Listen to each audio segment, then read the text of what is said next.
Mi nombre es María del Carmen Bonilla, soy miembro de CEMAS, la Comunidad de Educación Matemática de América del Sur, que surge como resultado del CAN 5 Capacity and Network Project 5 realizado en febrero del 2016 a iniciativa de la International Commission on Mathematical Instruction, ICMI, con la finalidad de crear una red colaborativa de educadores matemáticos, funcionarios estatales, para que trabajen por el desarrollo y la formación docente en educación matemática en los países andinos de Perú, Bolivia y Ecuador y también Paraguay. En este marco, la presente actividad forma parte de las videoconferencias programadas por CEMAS en el 2020 y en esta oportunidad la estamos coorganizando con la Unidad de Gestión Educativa Local 4, UGEL 4, de la Dirección Regional de Educación de Lima Metropolitana del Ministerio de Educación del Perú. Agradecemos a los especialistas y a las autoridades de la UGEL 4 por las acciones realizadas para el logro de este magno evento. Es para nosotros un placer el poder contar con la presencia del doctor Eduardo Mancera Martínez, de nacionalidad mexicana, quien nos brindará la conferencia Secretos para conocer y enseñar las fracciones, motivo por el cual estamos muy agradecidos con el doctor por compartir sus conocimientos con nuestra comunidad. El doctor Eduardo Mancera Martínez es licenciado en Física y Matemáticas por la Escuela Superior de Física y Matemáticas del Instituto Politécnico Nacional de México. Estudió la maestría y doctorado en Ciencias por el Centro de Investigación y Estudios Avanzados, CINVESTAB, del IPN. Tiene experiencia profesional como asesor, profesor, investigador y funcionario público en instituciones vinculadas al sector educativo en las diversas modalidades, así como en la formación inicial de maestros y formación de maestros en servicio. Es además consultor para acciones educativas de empresas como Casio, Texas Instruments y de instancias de gobierno relacionadas con la formación de maestros en servicio con programas presenciales o en línea. Ha sido invitado más de 300 oportunidades a reuniones académicas como ponente en países de América Latina y Europa. Es miembro del comité editorial de varias revistas especializadas en educación matemática, miembro fundador de la revista Educación Matemática y además miembro de diversas sociedades académicas relacionadas con esta área, tanto en México como en otros países.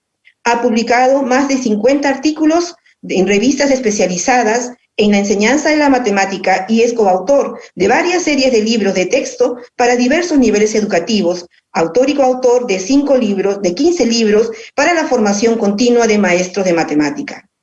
Actualmente es investigador invitado en el Centro Regional de Formación Docente e Investigación Educativa de México y también se desempeña como vicepresidente del Comité Interamericano de Educación Matemática, CIAEM. Podemos apreciar, profesores, el amplio currículum del doctor Mancera y es por ello para nosotros un privilegio tenerlo aquí presente.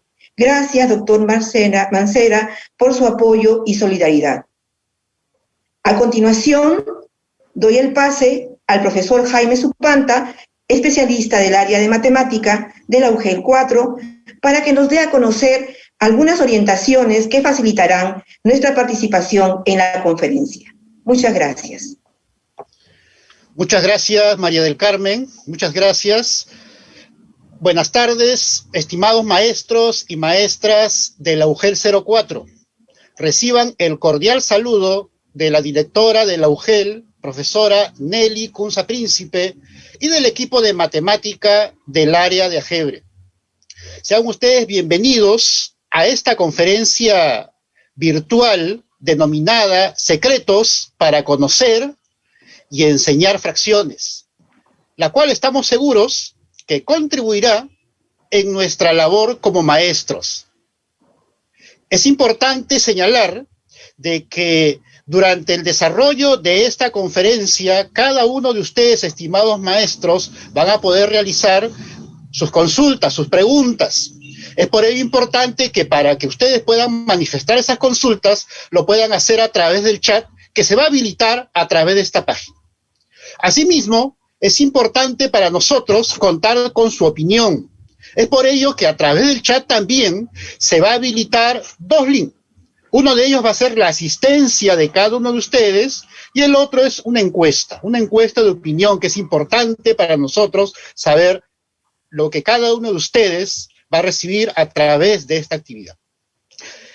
La asistencia, a su vez, nos va a servir para poderles enviar el material que se va a trabajar el día de hoy. Muy bien, como se ha dicho hace un momento, el día de hoy, la conferencia del día de hoy, contamos para ello con un ponente internacional, un maestro que el día de hoy nos va a hacer una visita virtual desde México al Perú. Estamos hablando del doctor Eduardo Mancera Martínez, a quien le damos la bienvenida, una calurosa bienvenida, y agradecemos su presencia. Gracias, doctor. Adelante, tiene usted la palabra. Muchas gracias. Gracias por la confianza y por la invitación. Agradezco a María del Carmen Bonilla justamente por haberme extendido la invitación y todo el apoyo que se ha recibido de maestros como el maestro Jaime Zupanta y la directora de la UGEL 4, Nelly Conza. Pensamos que esta puede ser una actividad que pueda dejar alguna idea en los maestros de la región, dado que también va a haber maestros de otros países cercanos del área de Sudamérica. Un poco la tendencia es compartir lo que se puede hacer, lo que hay que hacer. Un poco el enfoque que yo planteo no es tanto con referencias enciclopédicas, sino prefiero hacer una síntesis de prácticas y de resultados de investigación.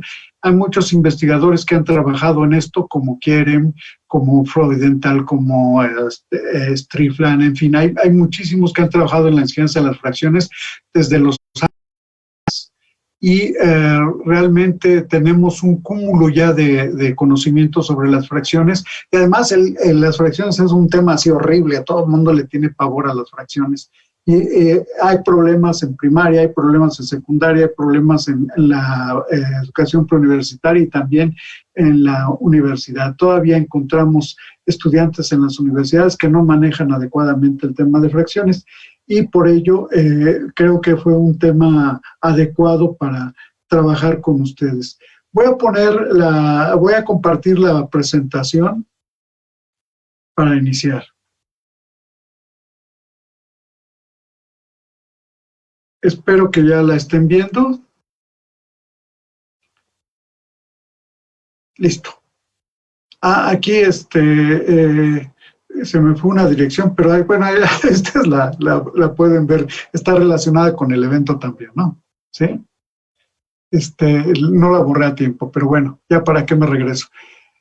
En este contexto voy a trabajar lo siguiente. Se llama así, secretos para conocer y enseñar las fracciones. Y uno puede pensar, bueno, secretos para qué, qué tiene de raro, de extraño, qué está oculto en la enseñanza de las fracciones. Y de alguna manera, pues los que ya la manejamos, pues no pensamos en que no sepamos hacer las cosas. Sin embargo, la experiencia como docentes y los resultados educativos nos muestran que hay mucho que hacer y hay partes que no se conocen adecuadamente. En general, lo que se hace en la escuela es tener a las fracciones y lo que más se utiliza es lo que le llamamos el modelo del pastel, que es partir círculos y luego ver qué partes son de eso, y finalmente a partir de ahí se hacen muchas operaciones con las fracciones y se hacen muchos trabajos. Bueno, ya los pasteles ya los cambiamos por pizzas y de todos modos sigue igual la cosa. Bueno, vamos a avanzar. Primero quiero que vean esto que más o menos se publicó en los años 40. Es una página de la entrada de un libro de texto. El ejemplar costaba 80 centavos mexicanos, que era muy poquito, aunque en esa época posiblemente fuera bastante largo, y tal vez no vean la letra, se los voy a poner en grande. Lo que se quejaba es que las matemáticas antiguas estaban basadas en axiomas de dudosa universalidad, en teoremas abstractos y difíciles de haber por medio de las demostraciones, etcétera, ¿no? Lo cual es una perspectiva que seguramente se basa en los elementos de Euclides, pero realmente no era tan así. El chiste es que pensaba que este enfoque debería de quitarse y poner otro más intuitivo, y esto se lo daba justamente asociado a la matemática moderna, que curiosamente también está basado en el análisis de las estructuras. Esto es lo que se pensaba en esa época, y bueno, pues las opiniones que había eran muy contrastantes, y pues uno podría decir, bueno, pero ¿qué tienen de raro todo eso de las fracciones? Aquí vemos una imagen en donde se van poniendo fracciones equivalentes, y sí tienen muchos problemas en cuanto a la construcción del concepto. Lo que yo quisiera primero decir, me voy a referir más a construcción del concepto o del pensamiento en torno a las fracciones que al aprendizaje de las fracciones, porque la idea de aprendizaje no me cuadra mucho. Es decir, aprendizaje en el sentido platónico era que uno percibía un cierto conocimiento y lo atrapaba para sí. Incluso, de hecho, vienen esas frases de aprender con H intermedia, dicen algunos, con el fin de destacar que se toma el conocimiento, lo atrapa uno y ya queda para sí mismo, ¿no? Esta es una cuestión que no se comparte actualmente. Realmente lo que estamos haciendo es tratar lo que se forma dentro de las ideas del constructivismo, que es que uno se aproxima al objeto que quiere conocer paulatinamente. Eso no implica un camino recto. A lo mejor a veces uno da ciertos rodeos o retrocesos, pero lo que podemos hacer es acercarnos. Y en ese camino vamos formando significados y vamos dándole sentido a las cosas, pero posiblemente nunca se llegue a comprender ampliamente el objeto de estudio. Aquí en la noción de aprendizaje es como si uno lo viera claramente en su totalidad y ya lo tomara, lo cual voy a tratar de demostrar que no es tan así. ¿Qué nos dice primero la historia? Y eso hay que tenerlo en cuenta. Generalmente se remontan los estudios históricos hasta los egipcios, ¿verdad? Y ahí tenemos algunos papiros en donde ellos ponían unos ciertos jeroglíficos y se identificaban como estos. En la parte de abajo vemos cómo representaban las fracciones y algunos de los símbolos que representaban para la numeración. Esto nos indica una cosa. Primero, que el concepto que tenemos lo podemos representar de varias maneras. Los egipcios tenían estas simbolizaciones, utilizando también las representaciones que tenían para los números, y nosotros utilizamos las que están a la derecha de los signos igual. ¿Qué quiere decir? Que el concepto en sí no tiene mucho que ver con el símbolo. Eso es lo que voy a estar constantemente diciendo, porque en la enseñanza de la matemática generalmente nos vamos al manejo simbólico, pensando que quien maneja bien los símbolos maneja bien el concepto, y resulta que no es así. Eso lo ha mostrado la investigación repetidas veces. Bueno, había otras fracciones que se simbolizaban de otra manera y están planteadas en diversos documentos. Lo curioso es que en el caso de los egipcios, primero se trabajó con lo que se llaman fracciones egipcias, pero realmente los conocemos como fracciones unitarias, es decir, donde el numerador es 1. Y a partir de esto hacían varios estudios sobre las cosas, ¿no? Bueno, por ejemplo, había un problema que está planteado en uno de los documentos egipcios, que más o menos la idea es cómo dividir entre 6, 7, 8 o 9 personas 10 panes, ¿sí? Bueno, aquí me falló, puse hombre, se me fue ahí, pero no importa. La idea es que tengo 10 panes y los quiero dividir entre 6, 7, 8 o 9 personas. Entonces, ¿cómo le hacían los egipcios para resolver este tipo de situaciones? Pues una solución es esta. ¿Por qué? Porque por medio de fracciones unitarias veían que correspondería justamente a esa división. Darían a uno la mitad y luego le darían la décima parte, pero ¿cuántas reparticiones tendrían que hacer de eso? Pues exactamente 6, para poder repartirlos así entre 6 personas, los 10 panes.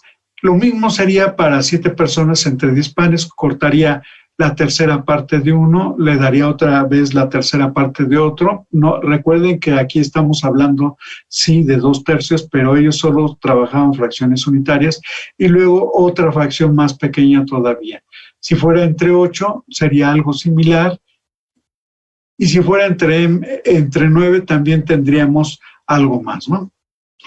Esto lo podemos comprobar con una calculadora que se puedan hacer operaciones con fracciones y vemos que en efecto nos dan justamente las divisiones que queríamos. Por ejemplo, aquí 1/2 más 1/10 es justamente 3/5, que bueno, vienen siendo 6/10 y así, ¿verdad?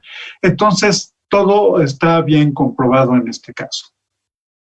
Bueno, si nosotros prestamos atención a la forma en que ellos hacían este tipo de repartos, podemos pensar también en lo que corresponde a las ideas que están dentro del procedimiento para lograr esos repartos.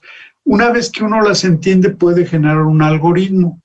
Ya con notación más actual voy a proponer esto, por ejemplo, descomponer esa fracción en suma de fracciones unitarias. Tengo numerador 27 y denominador 32.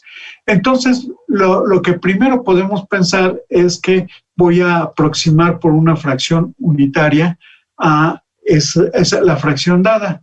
Si yo la invierto, ¿verdad? Tendría que la fracción dada también se invierte y es aproximadamente 1 punto y fracción. Es decir, n podría ser 1 punto y todavía una fracción más en decimales. Pero esto no tendría mucho sentido porque entonces la fracción unitaria sería 1 entre 1, lo cual no nos sirve para nuestros fines. Entonces lo que hago es sumarle 1 y veo el número entero, la parte entera que más se aproxima a la fracción que obtuve con la suma de la fracción dada y 1. Bueno, la fracción dada invertida y 1, ¿no? Entonces, eso me dice que puedo tomar a 2 como el denominador de la primera fracción unitaria y esa me da la primera aproximación. Esto implica que yo puedo restar esa fracción unitaria a la cantidad dada y obtengo otra fracción y vuelvo a repetir el mismo proceso, ¿verdad? Esta la tengo que ver como otra fracción unitaria, las invierto y me da 2 y fracción. Bueno, como ya tengo 2, voy a aumentarle de todos modos 1 para ver a qué parte entera se acerca y en este caso es 3 y entonces ya tengo otra aproximación.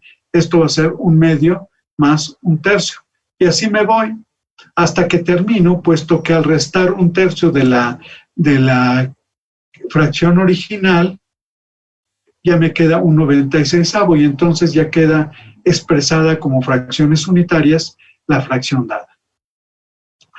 Después puedo descomponer otras fracciones para ensayar el método y la idea es que puedo decir, ya sin hacer todos los pases, que puedo empezar con esto, donde el primer denominador de la fracción unitaria es invertir la fracción dada y sumarle 1, y así me voy.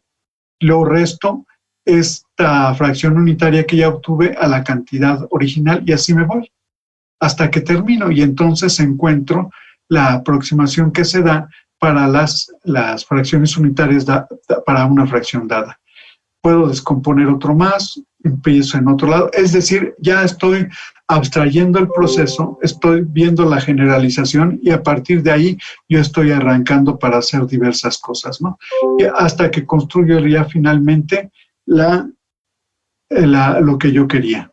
Bueno, esto lo que me está diciendo es que puedo tener con esto un algoritmo.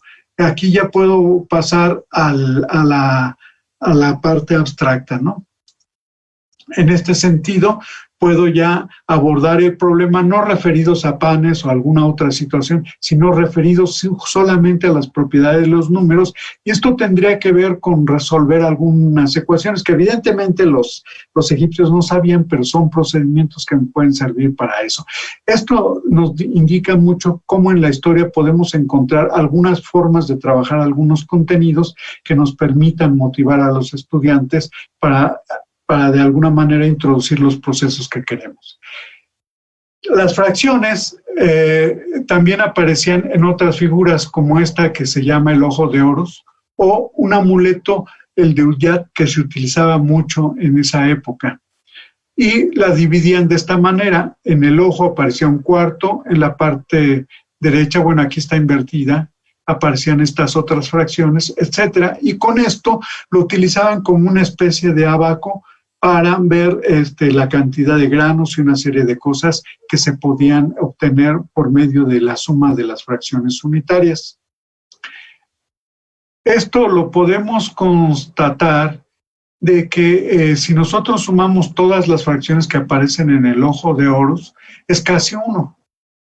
Y en particular, el ojo de Horus se veía que era una idea de totalidad.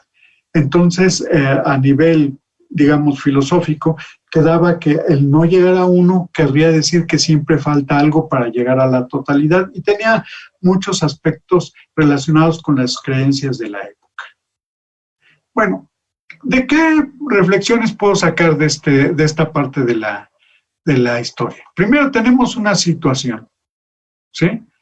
De esta situación voy a tratar de meter algunas nociones entendibles, y aquí me refiero a, por ejemplo, a la notación de los egipcios.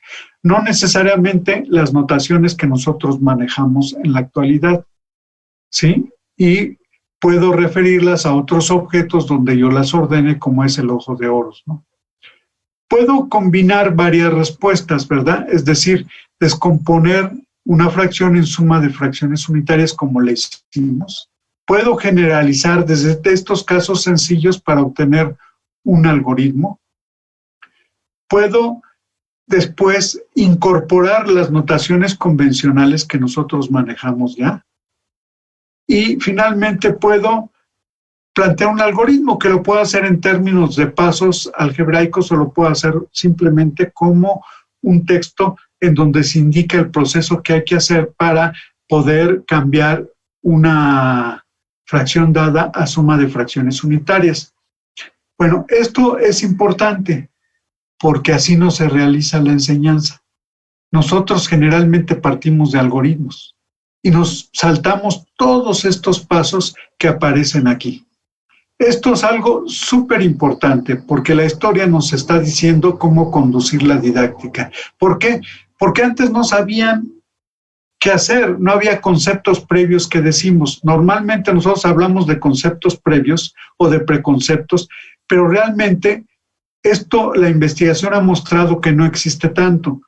Son como hipótesis sobre lo que debe de entender antes o conocer antes un estudiante para poder abordar otras nociones. Pero la historia nos dice, antes no sabía nada, no tenían conceptos previos, y sin embargo las ideas en distintas partes del mundo se fueron creando.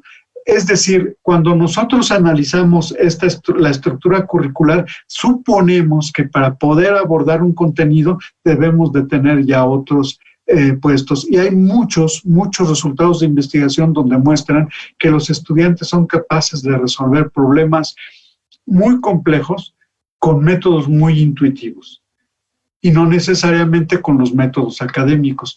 Entonces, para evitar eso, generalmente empezamos por los algoritmos, es decir, aquí está este contenido, les doy definiciones, así se hacen las cosas, que son recetas de cocina, ¿verdad?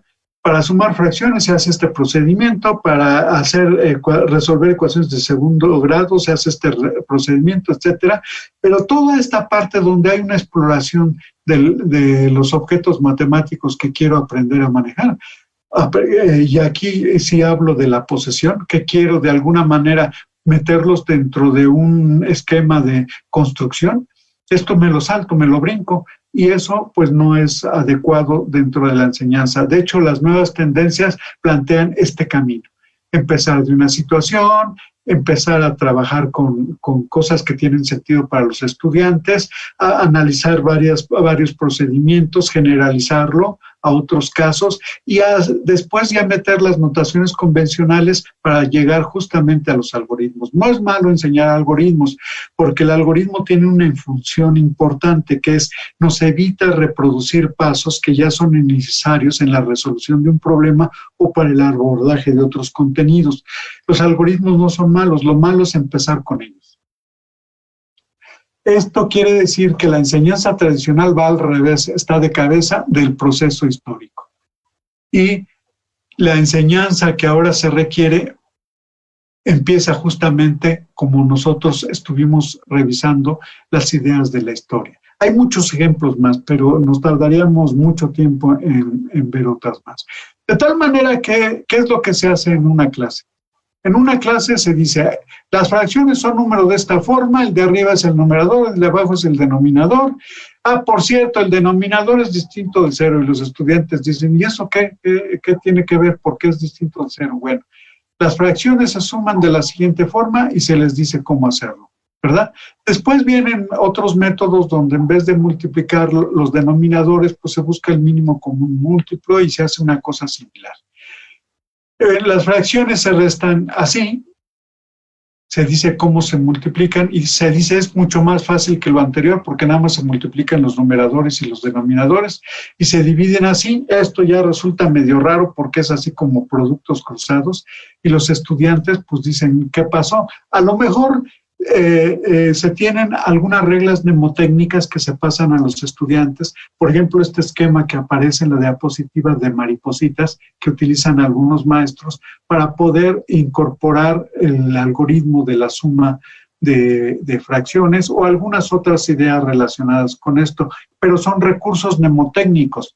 Ellos no los están construyendo, ellos no están averiguando de dónde salen, sino los están recibiendo. Bueno, y si ellos no logran aprender estos procedimientos, pues se le ponen muchísimos ejercicios, ¿verdad? Para que en principio ya no hagan más preguntas.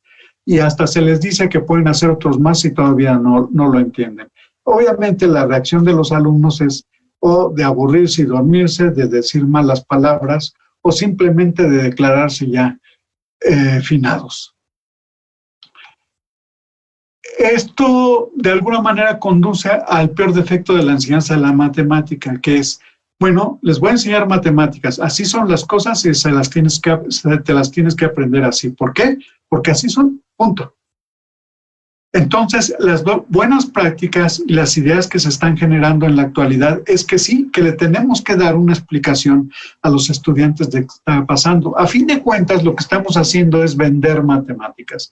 Y los buenos vendedores explican para qué sirve, les dan las características de los objetos y hasta al final es el manual y ya tener el objeto en la mano como uno lo quisiera.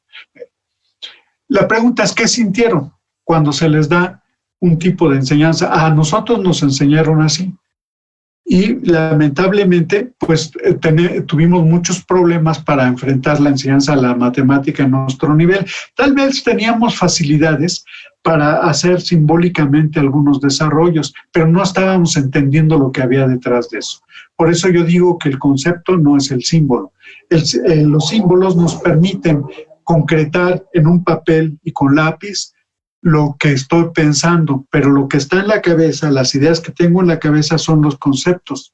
Y las representaciones escritas no nos dicen exactamente qué estoy pensando respecto a los objetos, aunque sí me permiten la comunicación con otros respecto a lo que estoy pensando. De tal manera que, obviamente, una enseñanza así no está bien, enoja a todo mundo y hasta hace que nos insulten, ¿sí?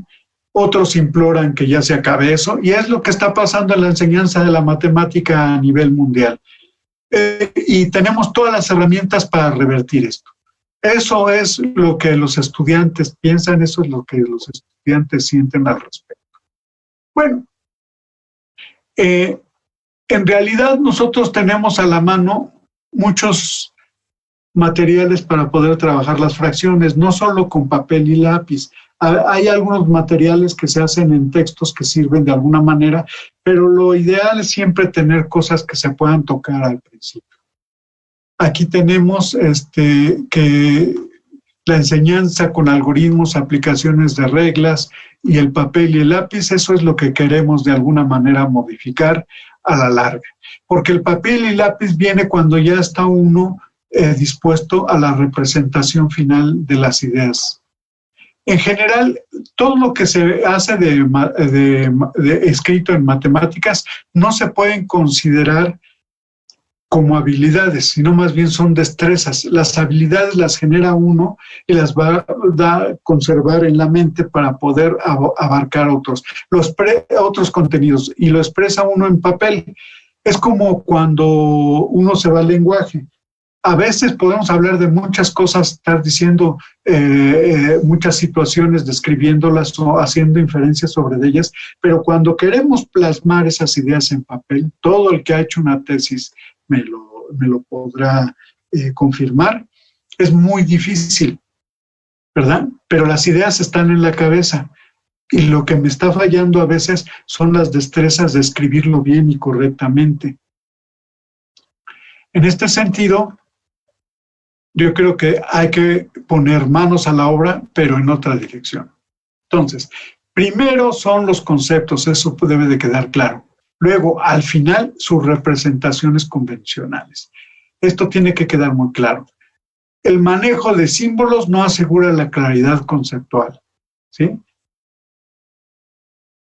En general, se parte de lo abstracto, el símbolo, de lo general, contrario a la génesis y el origen y desarrollo de las nociones. Toda la pedagogía se ha desarrollado teniendo ideas básicas, partir de lo sencillo a lo complejo, de lo particular a lo general, pero realmente en las clases de matemáticas lo hacemos al revés, y eso es lo que causa muchos problemas. Entonces tenemos que partir de lo familiar y al final llegar a las reglas. ¿Qué quiere decir lo familiar? Bueno, pueden ser actividades, juegos con algunas situaciones que se puedan manejar, que no haya dificultad en los alumnos para que manejen. Incluso al principio puede ser sin reglas. Y después se pueden incorporar reglas poco a poco y ir buscando notaciones hasta que se llegue al conocimiento que uno quiere trabajar. De alguna manera, cuando uno trabaja con objetos, ¿sí?, que pueden ser juegos, no necesariamente objetos físicos, de alguna manera puede hacer movimientos entre ellos y decir, bueno, ¿qué pasa si yo estos objetos los manejo de otra manera o le aplico otras reglas, etcétera, ¿no? Al final vamos a tener que caer en la representación escrita como una manifestación de lo que tenemos en mente. Pero debo de hacer todo el trabajo anterior, no puedo empezar desde esa parte. Hubo una persona, matemático, que dijo que cualquiera que esté familiarizado con una estructura matemática puede generar un juego que sigan las reglas de la estructura. ¿Quién fue? Fue este personaje. Seguramente algunos ya lo reconocerán. Fue Dienes, un matemático húngaro que vivió del 1916 hasta 2014. Él hizo una propuesta muy importante para trabajar la matemática que, aunque ya es muy antigua, la planteó cerca de los años 50 o 60 del siglo pasado, pero realmente conserva el espíritu de lo que se quiere hacer en la actualidad. Le llamó a una etapa inicial de adaptación, donde se hace una actividad libre, sin restricciones, para familiarizarse con los objetos, sin ninguna regla, simplemente que vean qué características tienen los objetos y o las situaciones del juego que se va a plantear. Después la estructuración, es decir, con los mismos objetos o situaciones, le voy a pedir que haga algo dando ciertas restricciones, ya no es un trabajo libre. Después voy a tratar de descubrir, dadas esas restricciones, la estructura inherente a lo que estoy haciendo manualmente o en el juego. Después viene una representación libre, es decir, qué de lo que estoy haciendo yo lo puedo representar con diagramas, con letras, con otros símbolos, no necesariamente los que ya conocemos. Después vendrá la representación simbólica, en donde vamos introduciendo el lenguaje actual con las grafías actuales que son convenidas, porque las grafías actuales realmente no se construyen, sino son convenciones que nos sirven para poder comunicarnos entre todos y poder decidir qué es lo que se está presentando dentro de un contenido matemático. Y la última etapa es la formalización. Es donde ya entra el contenido abstracto fundamentalmente, pero a ese tenemos que llegar.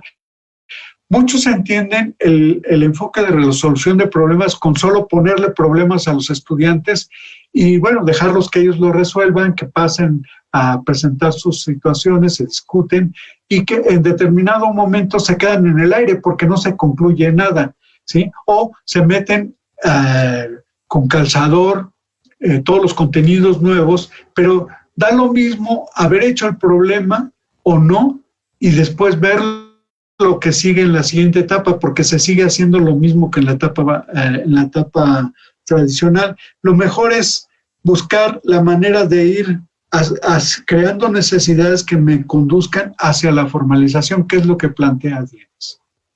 Es decir, empezamos con objetos, con cosas familiares. Dienes elaboró muchos objetos como estos. Por ejemplo, aquí están los bloques lógicos de Dienes, los bloques multibase para aprender el sistema decimal, y también hizo lo que se conocen como mosaicos algebraicos que sirven para aprender álgebra. Y de estos objetos familiares voy a llegar a la simbolización de reglas formales, pero con todo un trabajo que se tiene que hacer bajo la vigilancia y supervisión del docente.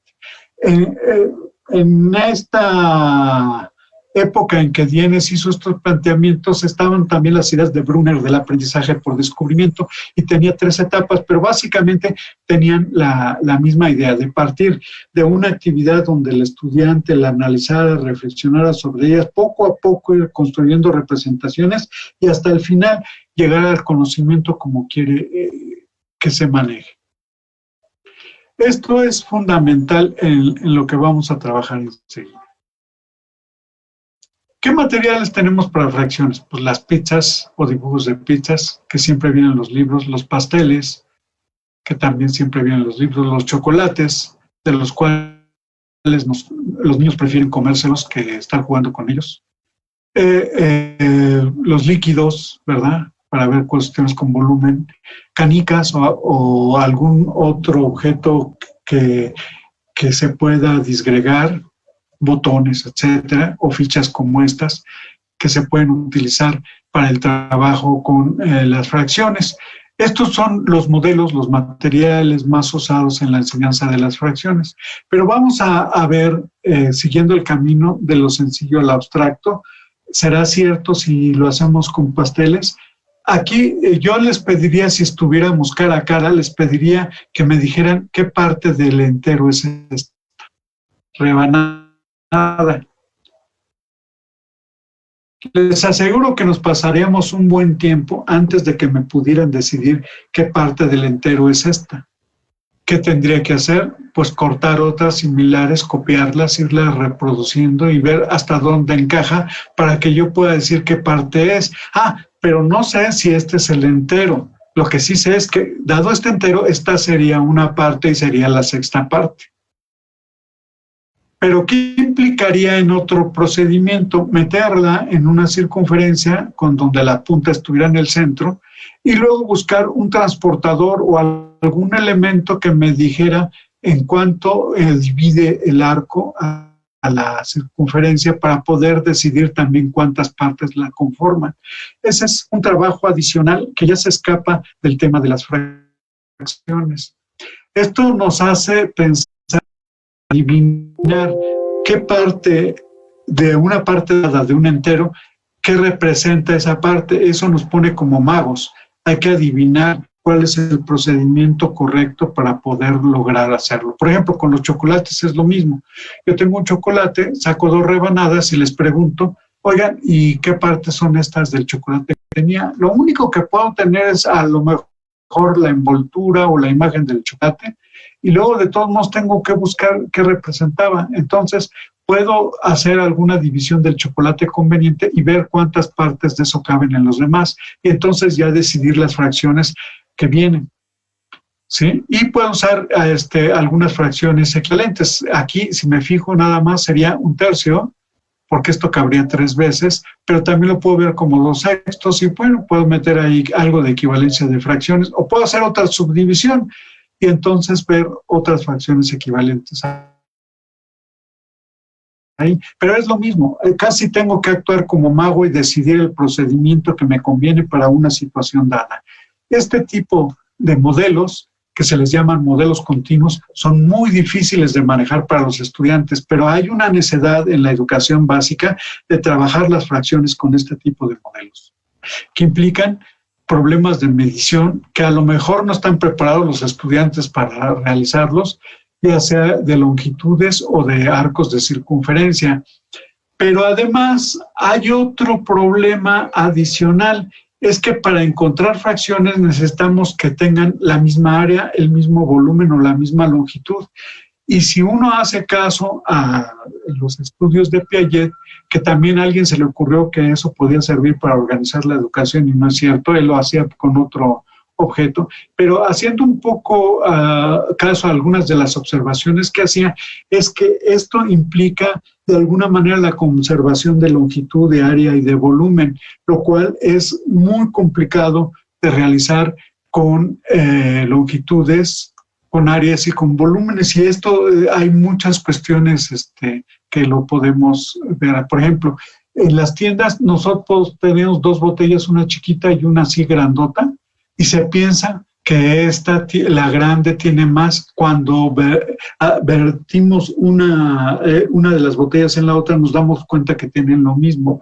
Esto quiere decir que los adultos no adecuadamente, y esto se ha observado en lo que es la educación de adultos. Por ejemplo, si yo pongo estos 2 triángulos, puedo decidir que tienen un área diferente. Sin embargo, si lo meto entre paralelas y vemos que más o menos tienen la misma base y la misma altura, pues tienen la misma área. Sin embargo, sin esas referencias, yo podría llegar a la conclusión que tienen áreas diferentes y que uno tiene más área que el otro. Esto implica que con los modelos continuos requiero yo elementos analíticos que me permitan determinar la igualdad de las partes. Cuando nosotros manejamos las regletas Cuisinier, que son de colores, o hasta algunas están graduadas, estamos manejando longitudes, ¿verdad? Pero entonces yo tendría que descubrir que esta longitud es la misma que usar 2 de estas, lo cual se hace fácil porque están juntas las partes. Pero si nosotros tuviéramos que hacer este material, encontraríamos muchos problemas para hacerlo. Sin embargo, las regletas Cuisinier han tenido un cierto éxito en la enseñanza de las fracciones. No comparto mucho trabajar con ellas en un primer momento, sino posteriormente. Vamos a trabajar los modelos discretos para ver qué dificultad tienen esto. ¿Cuáles son los modelos discretos? Pues como las canicas, los botones, las colecciones. Tengo estas 4 fichitas cuadradas y puedo organizarlas de distinta manera para ver qué representa esto en distintos contextos. Aquí vemos que tengo estas 4, después si las tengo así, aquí están 4, entonces quiere decir que esto lo puedo ver como 4/5, porque son 4, porque puse otra ficha, y aquí los puedo ver como 4/9, o aquí las puedo ver como 1 entero y 1/3, o aquí lo puedo ver como 2. Es decir, manejar colecciones o modelos discretos es mucho más sencillo, porque lo único que tengo que hacer es contar. Ahí no tengo el problema de la igualdad de las partes más que contando. Con eso me defiendo. Esto sí implica que nosotros tengamos claro de qué unidad estamos partiendo. Y repito, el símbolo es el concepto. No, el símbolo es una representación del concepto. Por ejemplo, los niños chiquitos se les dice dibuja un perro y hacen esto. Luego se les dice dibuja un caballo y hacen lo mismo. porque todo animalito de 4 patas, pues es un perro, lo hacen así más chiquito. Es decir, la representación que tienen para cada uno de esos animales, pues resulta que es la misma. Ellos ven con la misma representación varios objetos. Entonces, esto hay que tenerlo claro. Una cosa es el concepto y otra cosa es la representación. Nosotros tenemos que enfocarnos al concepto y no a la representación. Bueno, para colmo, en matemáticas existe otro problema, que es, por ejemplo, la sinonimia. ¿Qué quiere decir? Que hay cosas que tienen el mismo significado, pero diferente representación. Y uno dirá, y bueno, ¿y de qué se trata esto? Bueno, pues es, por ejemplo, la mitad. Si yo la represento así, es lo mismo que representarla así o que representarla así. De todos modos estoy hablando de la mitad, es decir, la noción de mitad la tengo en la mente, pero la puedo representar de varias maneras. Por ejemplo, así también con decimales la puedo representar así, la puedo representar así, la puedo representar con el yin y el yang, la puedo representar de esta manera con colecciones, la puedo representar por los litros y los medios litros o con una cinta métrica, dependiendo de lo que quiera, o de un queso, a esto acá le llamamos queso de bola o queso de hebra, y puedo tener un medio kilogramo de un queso o media parte de una orden de ese tipo de queso. Es decir, puedo tener un concepto y representarlo de muchísimas formas. El otro caso es la homonimia, es que la matemática, si uno la ve como un lenguaje, que no es altamente estructurado en cierta forma, pero bueno, es que la representación tiene que ver con un problema. Aquí la sinonimia, por ejemplo, tiene que ver con los sinónimos, como en las palabras, ¿verdad? Y la homonimia tiene que ver como los homónimos. Esto lo trabajan los lingüistas bastante bien. Entonces, quiere decir que puedo tener una misma representación y distinto significado. Voy a aclarar por qué esto empieza a generar algunos de los conflictos en la enseñanza. Por ejemplo, ahí tengo 2 partes.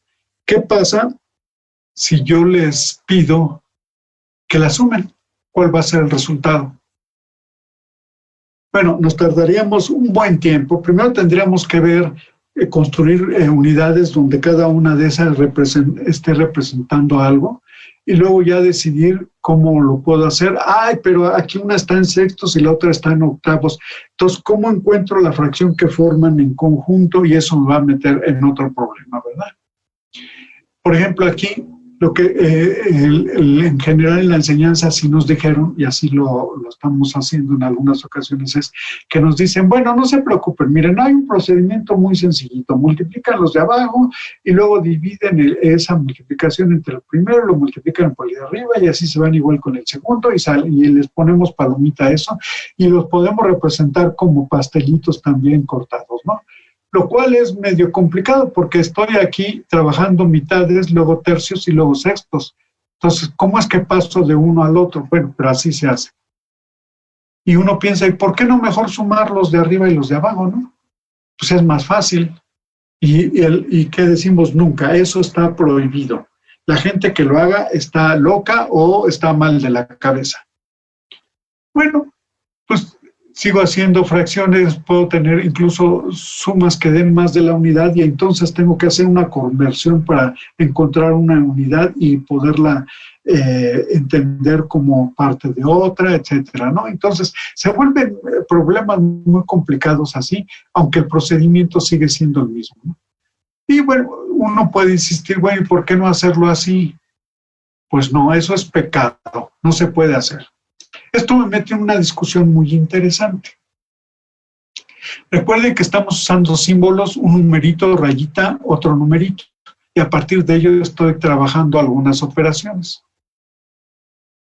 Entonces vamos a ver, por ejemplo, con los modelos discretos, ¿qué pasaría? Yo tengo un medio y un tercio, y ustedes me pueden decir, sí, pero ¿de cuál unidad? Obviamente, primero tengo que pensar de cuál unidad, ¿sí?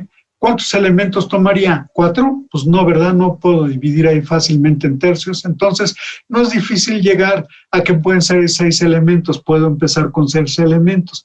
Entonces, la mitad serían esos y la tercera parte de esos, inmediatamente obtengo el resultado. El 1/2 veo que es lo mismo que tener 3/6 o que 1/3 es lo mismo que tener 2/6 y juntos ya me dan 5/6. No necesito ninguna explicación, sale del mismo modelo, ¿sí?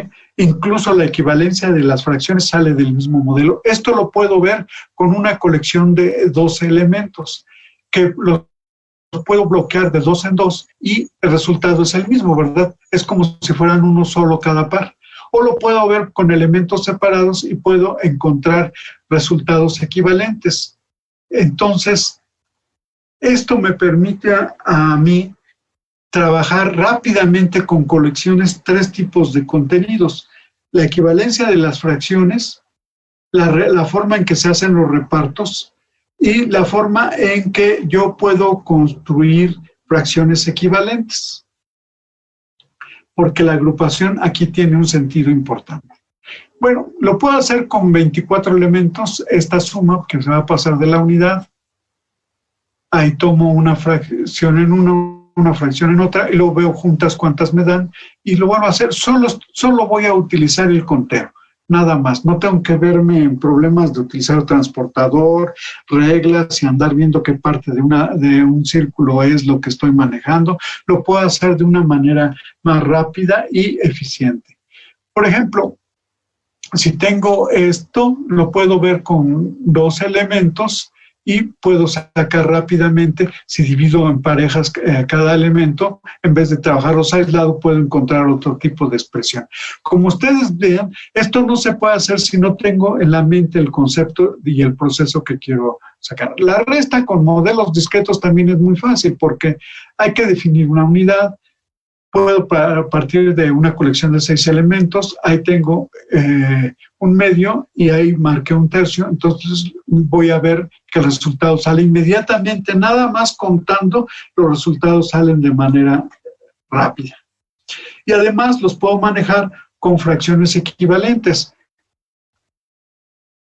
Si lo hago con 2 elementos es exactamente lo mismo, ¿verdad? Marco la mitad, marco 1/3 y me sale el resultado. Los puedo manejar con toda la colección. Es decir, la enseñanza de las fracciones debería de partir del uso de colecciones, no del uso de modelos continuos. Ya después que sepamos un poquito más de geometría, que sepamos usar el transportador, la medición, sacar partes equivalentes, etcétera, puede ser algo importante, ¿no? Entonces, yo creo que esto es lo que debemos de atender. Pero ahora me voy a ir a otro tema, que es el por qué no sumar numeradores y denominadores, que es lo más fácil. Bueno, aquí dicen, ¿por qué no hacer esto? Y los estudiantes están insistiendo que es más sencillo y que lo quieren hacer, ¿sí? Entonces, los estudiantes piensan que estamos locos, como mal de la cabeza, porque hacemos las cosas difíciles. Pero entonces, pensemos en un ejemplo muy familiar. Tenemos un partido de béisbol y estamos viendo que un bateador tiene un cierto récord. De 2 oportunidades al bat pega un hit en un juego, en otro de 3 oportunidades al bat pega un hit en otro juego, y en los 2 juegos de 5 pegó de hit 2 veces. ¿Qué estamos haciendo? Si lo representamos con esto, y esto lo puedo hacer porque estas son razones, es una comparación de estos números, ¿verdad? Tendría que sumar los numeradores y los denominadores para obtener el resultado correcto. No lo puedo hacer como si fueran fracciones. ¿Qué quiere decir?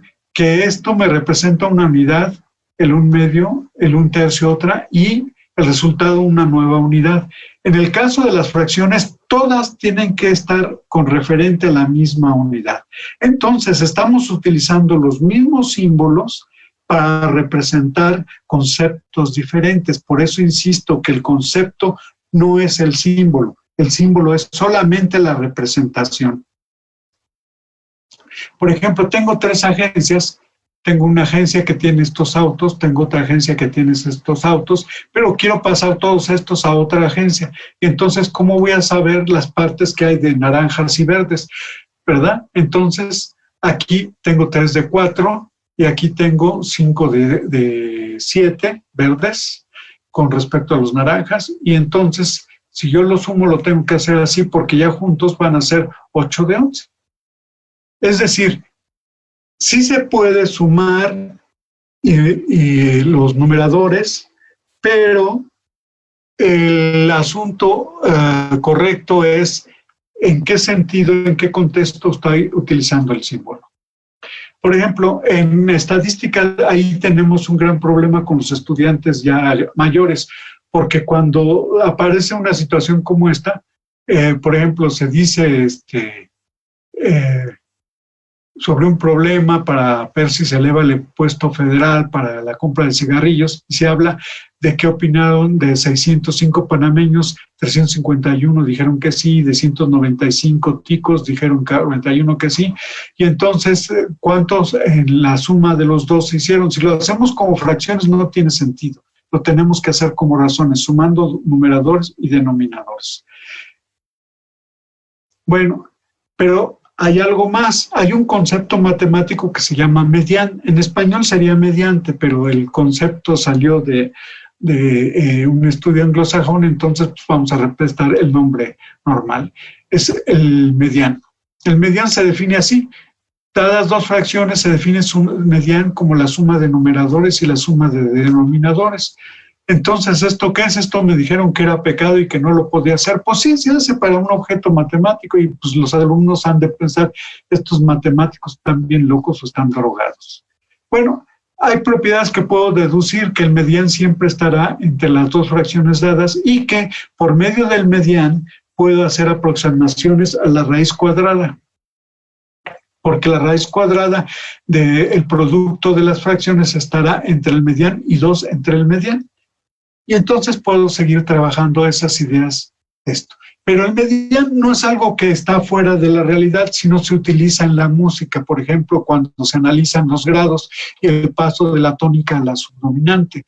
También está un árbol parecido al triángulo de Pascal, que se llama el árbol de Stern-Brockott, y aquí, como ven, hay muchas fracciones unitarias, ¿verdad? Y aquí están las sumas de numeradores y denominadores de muchos de esos. Esto nos conduce a otra situación que son los círculos de Ford o las secuencias de Farey que se utilizan en fractales y en muchas otras cosas. También esto está relacionado con las fracciones continuas y una aplicación interesante es que con este tipo de modelos como el del árbol de Stern-Brockott se trabaja la construcción de engranes para los relojes. Es decir, lo que nosotros decimos que es pecado, pues realmente tiene una utilidad práctica y además es un concepto matemático que se puede desarrollar en abstracto. Así que tenemos que el mismo símbolo me puede representar una fracción, una razón o el mediante. O el mediano, ¿sí? Entonces, podemos ver los símbolos, pero tenemos antes que entender qué es lo que estamos representando con ese símbolo. Por eso, insisto, el símbolo no me asegura que conceptualmente hay un buen manejo. Bueno, entonces, entendiendo esto, vamos a ver por qué no es todo. Como lo nuevo debe parecerse a lo anterior, con los números naturales tenemos que 5 más 4 es igual a 9, pero si le pongo metros, serían 5 metros más 4 metros es igual a 9 metros, 5 centímetros más 4 centímetros es igual a 9 centímetros, 5 kilómetros más 4 kilómetros es igual a 5. No, solo se pueden sumar cantidades que tengan la misma unidad. Si no, tendría yo que hacer un cambio de unidades para poder realizar la suma. Bueno, fíjense lo que sucede aquí. Si en vez de utilizar metros, utilizo la letra M nada más, puedo pensar que la M significa medios. Y entonces me da una igualdad correcta. 5 medios más 4 medios es igual a 9 medios. En vez de escribir medios, se puede escribir M, pero también se puede escribir una rayita 2. Es solamente simbología. Y es lo mismo que dice el renglón de los medios. O puedo escribir una rayita horizontal y abajo un 2 y obtengo una igualdad correcta. ¿Qué quiere decir con esto? Bueno, si yo tengo esta expresión pueden ser cuartos, y puedo escribirlo así, o lo puedo escribir así, o esta pueden ser séptimos, y lo puedo escribir así, o lo puedo escribir así. En este sentido, la fracción asume el papel también de medida. Y esto me permite a mí también explicar las operaciones con fracciones, y esta es una cosa fundamental. ¿No puedo sumar manzanas y peras? Pues no. Entonces tengo que buscar una unidad común que pueden ser las frutas, y entonces ya puedo sumarlas como frutas, ¿sí?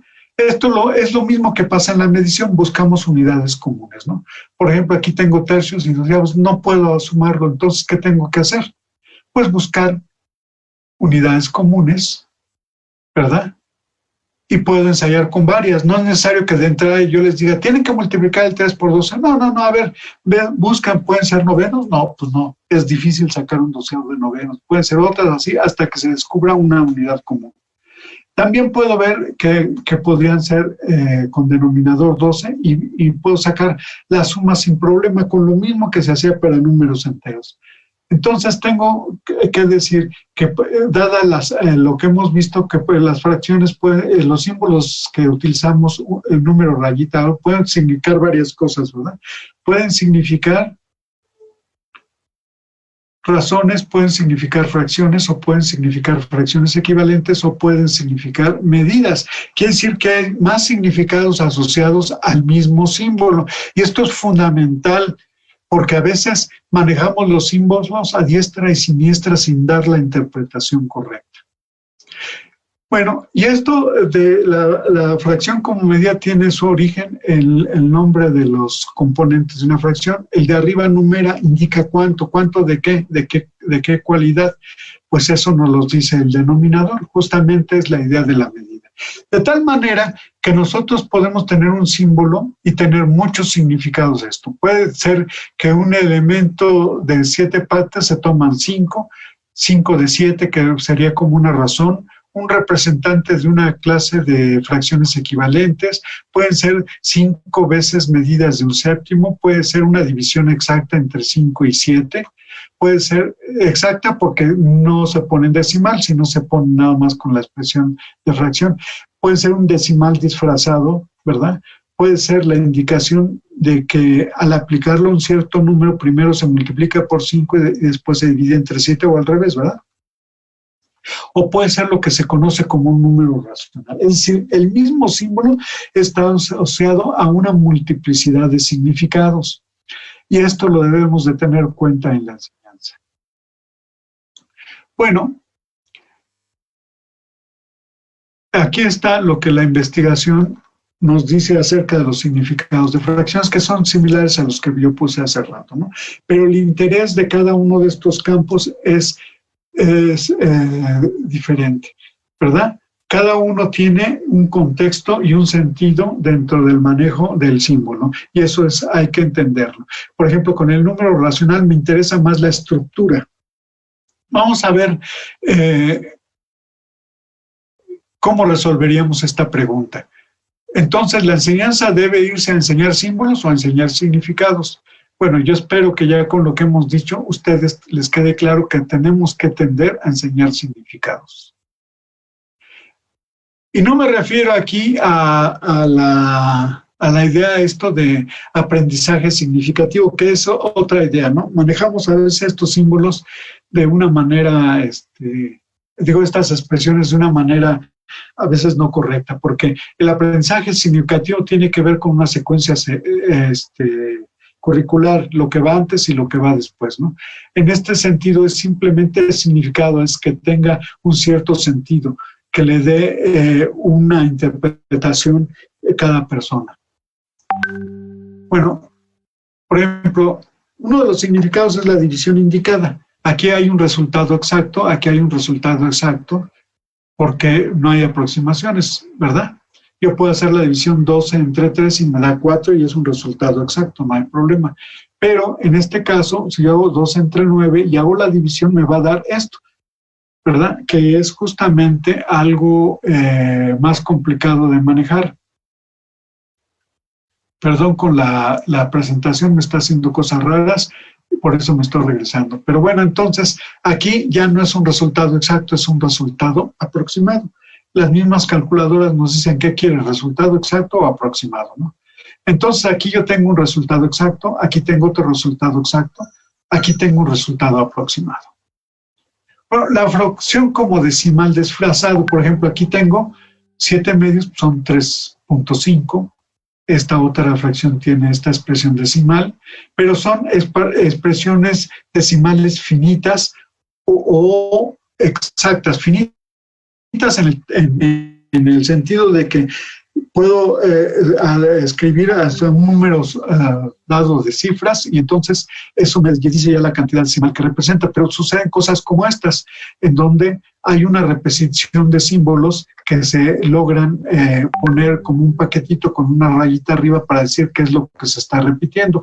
Estos son los números decimales que son infinitos y periódicos. ¿Y de dónde sale eso? Pues de la división. Por ejemplo, 13 entre 13 puede ser, si es exacta, nada más sería esto por lo que tienen que estar aquí, me divide cada resultado al otro y así, ¿no?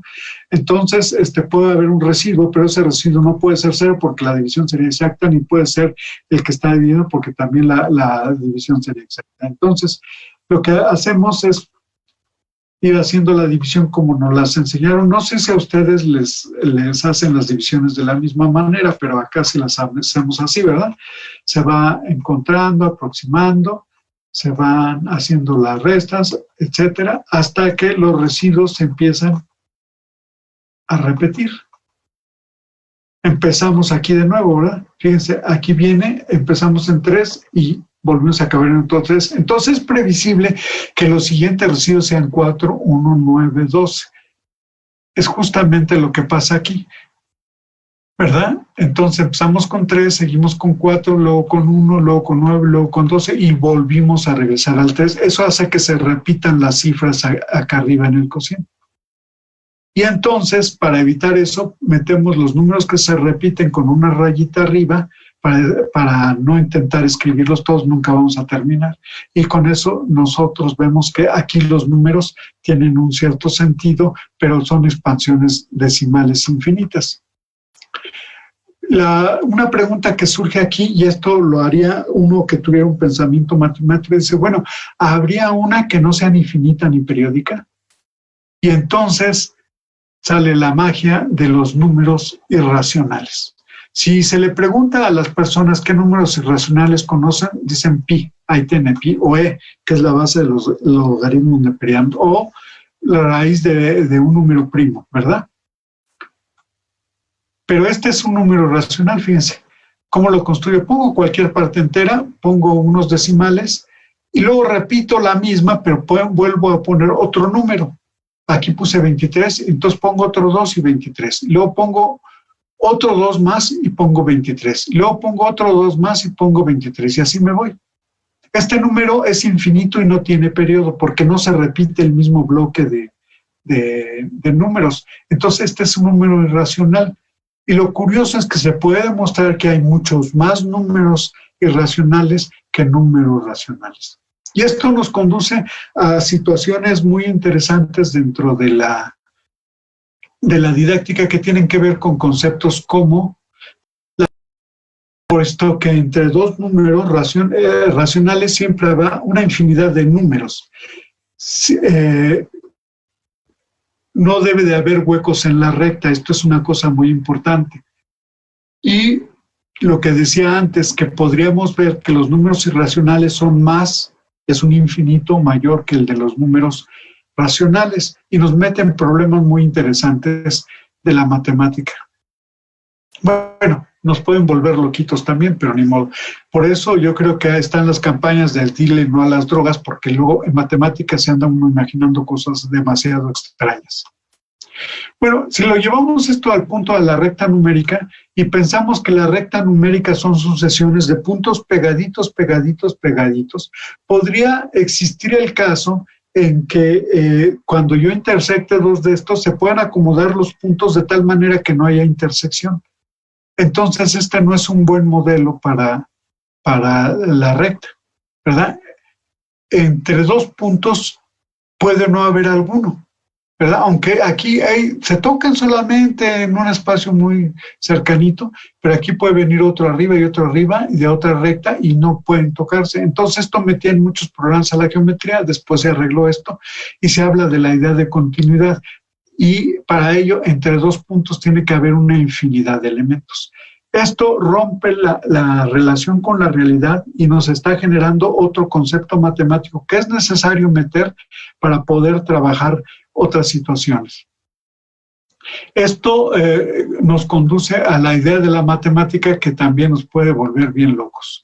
Y otra vez a las campañas de dile no a las drogas. Bueno, aquí tienen a Russell Crowe, un artista que hizo el papel de un matemático, John Forbes Nash, que recibió el premio Nobel por dedicarse a trabajar algunas cuestiones en economía. Aquí, para el matemático profesional, los números racionales son estos. Son elementos del producto cartesiano de los enteros con los enteros menos el cero. Esa es la definición matemática, ¿verdad? Son parejas ordenadas donde cada uno de ellos está ahí, pero aquí me faltó poner menos el cero, pero bueno, ahí se lo imagina. Son así entonces puntos al plano, no pueden estar estos no pueden estar. Y entonces podríamos ver a los números racionales de esa manera. Obviamente esto a los alumnos les aburriría, los llevaría a decir, ¡ay, qué cosas están haciendo estos cuates! Y los matemáticos dirían, no, es muy simple, mira, formamos una relación de equivalencia entre las parejas ordenadas, dos parejas ordenadas son equivalentes si sucede esto. Y entonces, aquí vemos la equivalencia entre estas por el producto de sus componentes, ¿verdad? Y entonces, pero va a haber muchas que sean equivalentes, y esto es lo que se le llama una clase de equivalencia. Pero entonces esta me puede representar un solo número racional, ¿verdad? Esa clase de equivalencia lo puedo pensar como el 1/2, aunque ya sé que lo puedo representar por otras cosas que son equivalentes. Y así hago lo mismo con los demás números, ¿verdad? Ese es el 0, y aquí hay otras, y ese sería el menos 2/3. Eso es la manera en que los matemáticos construyen los números racionales, ¿verdad? ¡Ay, qué aburrido está eso! Pues sí, para los matemáticos tiene un sentido y es algo muy importante. Bueno, después de esto se generan estas clases de equivalencia que se pueden representar en el plano por estas cajitas, ¿verdad? Que contienen puntos que están en estas como rectas que pasan por el origen, ¿no? Y bueno, entonces ya tengo claro que son los números racionales y deberán ser elementos de ese conjunto cociente, es decir, cada uno de estas como rectas, que son cajitas así que parecen rectas, me encierra una clase de equivalencia. Y entonces los números racionales son clases de equivalencia, y donde cada uno de estos, cada clase de equivalencia lo puedo representar con un símbolo, pero en realidad es todo un conjunto infinito de muchos elementos. Y entonces, para no hablar de todo ese conjunto infinito, se forman estas clases de equivalencia, es decir, se parte el producto cartesiano, se parte por la clase de equivalencia y se forma ese conjunto cociente que en la teoría de conjuntos tiene un sentido importante.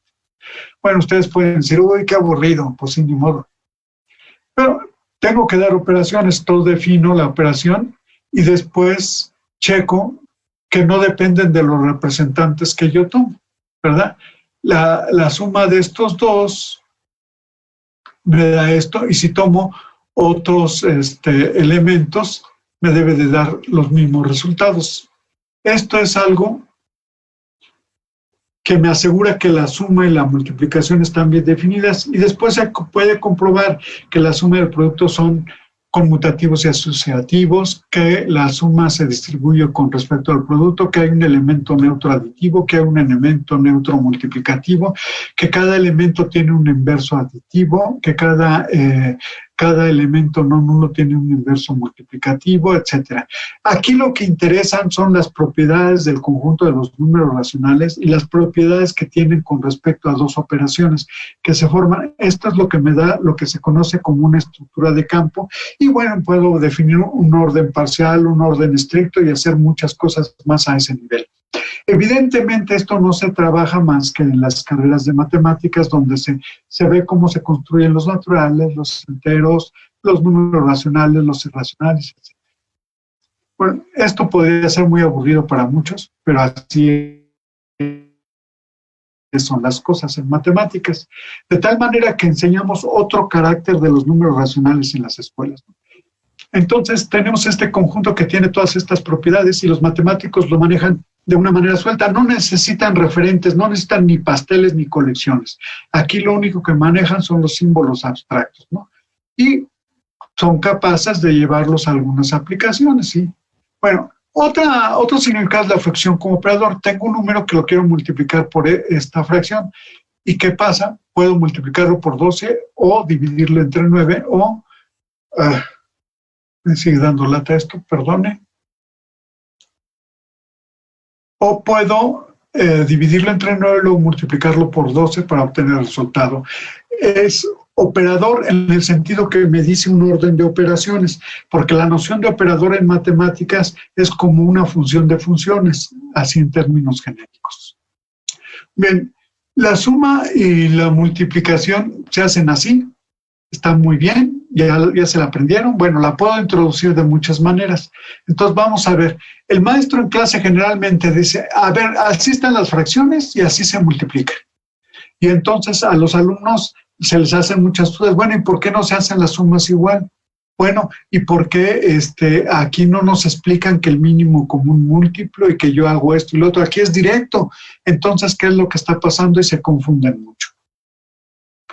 Bueno, la multiplicación la puedo ver también con la regla esa de que lo nuevo debe parecerse a lo anterior. Por ejemplo, 2 por 3 es tener esto, ¿verdad? Este arreglo rectangular que me dice que un lado mide 2, el otro lado mide 3 y el producto es 6. Pero lo puedo ver con metros, ¿verdad? Tengo 2 metros por 3 metros, me da 6 metros cuadrados. Aquí ya cambian las unidades de medida, ¿sí?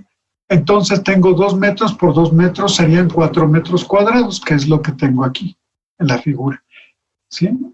De tal manera que si fueran medios, no metros, entonces tendría 2 medios por 2 medios, serían 4 medios cuadrados, ¿sí? Y entonces entiendo por qué me da este resultado,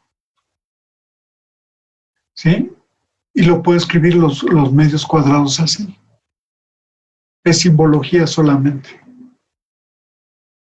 Entonces puedo meter la multiplicación con modelos el mismo modelo que se usa en números naturales para la multiplicación. Por ejemplo, aquí tengo un arreglo que es 2 cuartos por 3 cuartos. Tomo un cuadrado, lo divido en cuartos los lados, tomo 3 cuartos de un lado y luego de otro y veo qué rectángulo se forma y me da 6 cuartos cuadrados, que lo puedo simbolizar de estas maneras, ¿sí? Y con esto yo puedo ver la equivalencia entre distintas expresiones matemáticas. Y con esto yo voy entendiendo qué es lo que se hace. Es decir, sin dar la regla a los estudiantes, los estoy haciendo ver que hay relaciones que se cumplen y ellos mismos solitos, ¿verdad?, van a indicar cuál es el resultado y cómo, porque después de hacerlo con muchas veces con los cuadritos y eso, van a decir ellos, porque son muy flojos, van a decir, maestro, es más fácil nomás multiplicar los de arriba y los de abajo, pero ya tiene un sentido para ellos. Eso es diferente de darles la regla sin sentido. Entonces ellos ya están entendiendo lo que implica la multiplicación de fracciones y ellos mismos pueden dar el algoritmo y siguiendo un poco lo que se llama la ironía socrática, que es Sócrates les hacía preguntas a los interlocutores un poco haciéndose como el tonto y tratando de que con las preguntas que les hacía ellos descubrieran la verdad. Por eso se decía que en Sócrates la frase más conocida es yo solo sé que no sé nada, porque se hacía el loquito que no sabía, ¿no?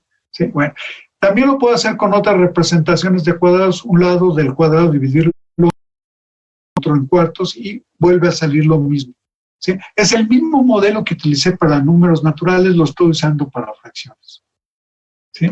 Y lo puedo ver con distintos tipos de cosas, ¿verdad? Puedo hacer la partición y puedo sacar los resultados inmediatamente. Con esto, el maestro no le da la fórmula, no se les dice el algoritmo, sino hace que el alumno vaya descubriendo poco a poco el manejo de las fracciones. Por ejemplo, en la división es lo mismo. ¿Por qué? Porque yo sé que tengo que cubrir un área de 6 con cuadraditos y tengo que un lado debe de ser de 3 unidades, pues el otro ya sale al hacer la figura igual. Lo mismo sucede si son metros o centímetros o kilómetros, ¿verdad? Y si son medios es lo mismo, también lo puedo ver igual, ¿no? Entonces, este modelo geométrico en donde todo va surgiendo de manera natural a partir de lo que ya sé de los números naturales, pues me permite llegar a las reglas de las operaciones con fracciones de manera natural y no tengo que andar haciendo trucos mnemotécnicos de que sigue la flecha o que la mariposita, etcétera, porque eso y darles el algoritmo así, sin explicación, es lo mismo. Lo que tengo que hacer es irlos conduciendo para que ellos vayan entendiendo la idea en la que se operan las fracciones. ¿Sí? Aquí tengo, por ejemplo, una división. Yo sé que debo de tomar 8/15, tengo un lado y entonces descubro cuál es el otro lado inmediatamente y saco las conjeturas para obtener el resultado de la división. Se tarda un poco más, pero es importante verlo así. Otra cuestión que es interesantísima y que yo creo que ustedes deben de conocer es que hay otro problema con las fracciones.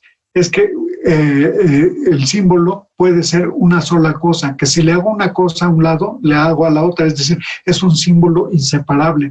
Esto sucede en conceptos como la mitad o 3/4, es un símbolo junto, no son dos números separados. Lo mismo sucede con la derivada de y entre de x, y dicen, esto no se puede separar, y sin embargo, cuando se trabajan infinitesimales sí se separan, que son de estas cosas raras que hay en enseñanza, ¿no? O la pendiente de una recta, uno habla de la pendiente no 3/4, habla de la pendiente 3/4, 1/2, menos 2/3, etcétera, ¿no? ¿Sí? Y también en las unidades de medida es muy claro que todo va junto.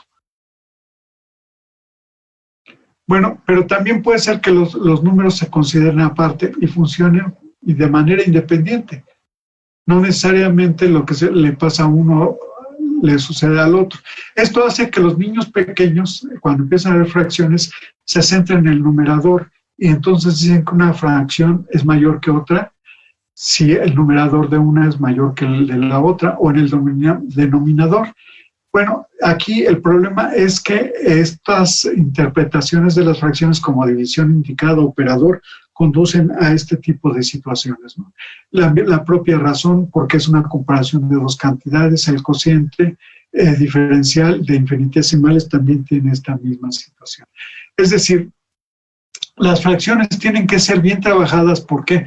Porque nos las mismas características y situaciones que se presentan en ellas se van a presentar en otros contenidos más avanzados y nos pueden meter en problemas si no tenemos muy claras las ideas.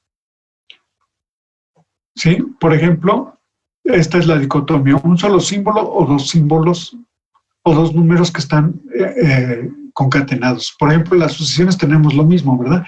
No puedo hablar de 1, 2, 3 y 4, tengo que decir el término A1, el término A2, el término A3. En las matrices igual, es una columna y un renglón que se acomoda en las matrices. O en las congruencias, módulo N, no los puedo ver separados en ese sentido. Los exponentes también tengo que verlos en conjunto, porque y luego hablar de n separado no tiene mucho sentido, es a cuadrada, a cúbica, etcétera. Y con esto, tratando de que se respeten las reglas entre los exponentes, defino lo que se debe de tener como 1 entre a, o una división. ¿Qué exponente tendría un denominador? Pues vemos que debe de ser a la menos 1, sobre todo para que se vea que a la 0 tiene que ser 1, porque sería a la 1 entre a la menos 1. Perdón, a la 1 sería igual a la 0. Y esto me permite hacer crecer más a la matemática con sus propios contenidos, es decir, haciendo convenciones de tal manera que los nuevos contenidos, como las potencias negativas, se van pareciendo a las anteriores. Esto es muy importante porque muchas veces se dice que en matemáticas todo tiene que ver con aplicaciones. No, hay cosas que hay que verlas porque son partes de las necesidades de la misma teoría y no tienen que ver con una aplicación. ¿Qué aplicación me pueden dar para hacerme ver que a la 0 es igual a 1? No hay, ¿verdad? O que 1 entre a debe ser a la menos 1, tampoco no hay. son partes de la misma matemática que me permite hacer operaciones y hacer más desarrollos interesantes, ¿no? Lo mismo pasa con los números negativos, pero no lo voy a razonar. Hay otra cuestión importante que se da en torno a esto, que es justamente con las razones y los vectores, porque las razones y los vectores se comportan de manera similar. Cuando sumo razones, se suman numeradores y denominadores, y cuando sumo vectores se suman componente a componente. Y esto me conduce a otras estructuras interesantes, porque aquí hay operaciones que son conmutativas y asociativas, y aquí también. Pero bueno, podemos hablar de un elemento neutro o de un inverso aditivo. Bueno, entonces tendríamos que ver por qué, porque quiere decir que lo que yo esté trabajando con vectores lo puedo extender a las razones si es que hay una identidad entre estas dos estructuras matemáticas, y ese es otro trabajo que se hace dentro de la misma disciplina. Bueno, hace poco, con estos contenidos similares, con menos contenidos, di lo que se llamaba una conferencia que se llamaba el baile de las rectas, bueno, sí hay un baile de las rectas que tengo, pero aquí estaba el baile de las fracciones, donde lo que sucede es que hay que ver a las fracciones como algo que transita de un lado a otro, como si estuviera bailando, como si se moviera dentro de una pista de baile, ¿verdad? Y hay otros que acompañan el baile, pero hacen diferentes pasos de baile, ¿verdad? Y entonces, así puedo entender algunas ideas respecto a las fracciones. Según el paso de baile que tenga, yo estoy trabajando distintas ideas. Y la música en sí, de la más generalidad de las fracciones, son los números racionales, porque ahí van con signos positivos y con signos negativos. Es la máxima estructura que envuelve este tipo de situaciones. Bueno, yo termino con esto. Yo les agradezco. Ahí tienen un correo electrónico, el cual me pueden contactar si lo desean. Lo utilizo para las conferencias, entonces ya sé que lo que me llegue ahí tiene que ver con este sentido. Les doy mucho las gracias. Ahí están los aplausos que no oigo, pero yo supongo que a algunos tal vez sí les interesó la plática. Bueno, sí. Agradezco. Y me están pasando algunas preguntas que se plantearon. Entonces yo las voy a leer y las voy a tratar de responder rápidamente. La pregunta 1 es, ¿qué debemos cambiar en nuestra práctica pedagógica de enseñar fracciones? Bueno, no solo al enseñar fracciones, sino al enseñar cualquier contenido matemático. Ya se los dije, no empezar por las recetas y luego poner ejemplos y ejercicios. Eso no sirve, eso nos ha conducido a los errores que tenemos en nuestra formación y también a los errores que hay con los estudiantes cuando enfrentan evaluaciones nacionales, internacionales o las propias del salón. Tenemos que hacer un proceso diferente que hagan que los contenidos matemáticos les den cierto sentido a ellos, ¿no? Una segunda pregunta es, ¿por qué la mayoría de los estudiantes tienen dificultad en el aprendizaje de las fracciones? Por lo que les decía, no les dice nada. El símbolo tiene distintas connotaciones y entonces el estudiante tiene que entender qué función juega el símbolo cuando está haciendo un trabajo. Puede estar trabajando con razones, con divisiones indicadas, con fracciones, ¿verdad? Con relación parte-todo, con probabilidades, con otro tipo de situaciones. Entonces, eso, si no les enseñamos el sentido que tiene el símbolo, no les estamos enseñando nada. Lo que hacemos es darle las recetas, ejemplos y ejercicios y después les ponemos problemas como si ellos distinguieran de manera automática qué significa cada una de esas cosas. Si no, estamos cometiendo un grave error. Entonces, lo que yo les sugiero es un camino en donde a partir de objetos o de situaciones familiares se pueda llegar poco a poco a cómo se construyen las operaciones con las fracciones y los distintos significados que tiene, para también entender que una cosa es el concepto y otra cosa la representación. Y bueno, me llega una pregunta que es muy interesante. ¿Quién gana hoy día, Perú o Brasil? Obviamente va a ser Perú, ¿verdad? Todos estamos con eso, aunque también Brasil nos simpatiza, pero estamos con la comunidad peruana y bueno, obviamente los apoyamos, ¿sí? Les doy muchas gracias por su atención y espero que sea de utilidad todo esto que trabajamos en este pequeño momento.